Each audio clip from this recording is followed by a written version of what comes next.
Short time after that song came out, Robb Royer left the group to become a songwriter, and he was replaced by another veteran musician by the name of Larry Knechtel.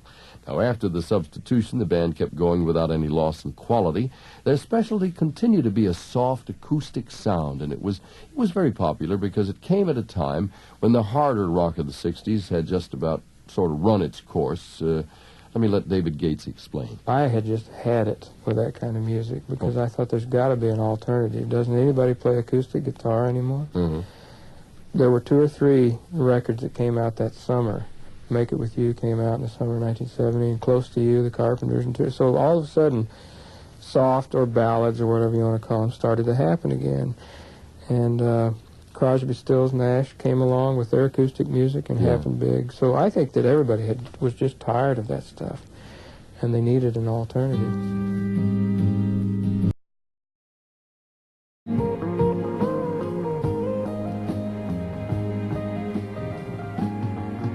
Bread with the type of romantic ballad they were famous for. It went all the way to number 3 in 1971, Baby, I'm a Want You.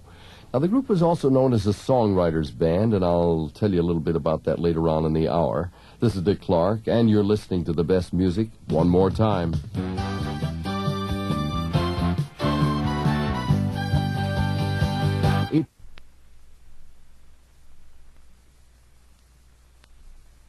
Dick Clark's Rock, Roll, and Remember.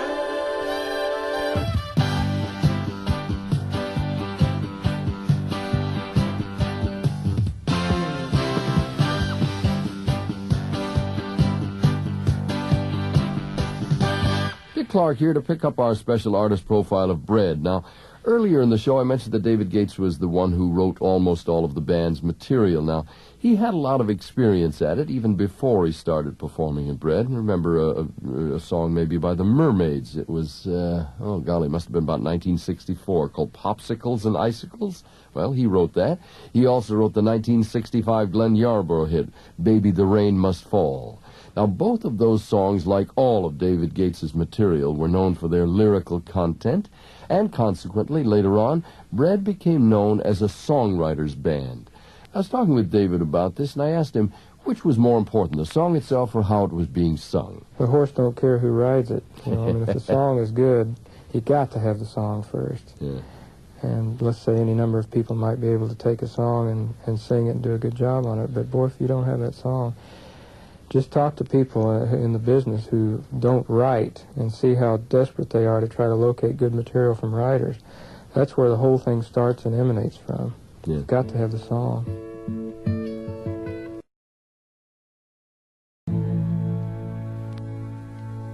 Pretty once again, Everything I Own, a ballad that hit number 5 in 1972 for Bread. It's been said that success feeds on itself, and in the next hour of Rock, Roll, and Remember, we'll get a little deeper into that. Right now, I think it's time to look deeper into our hearts. Dick Clark's Rock, Roll, and Remember.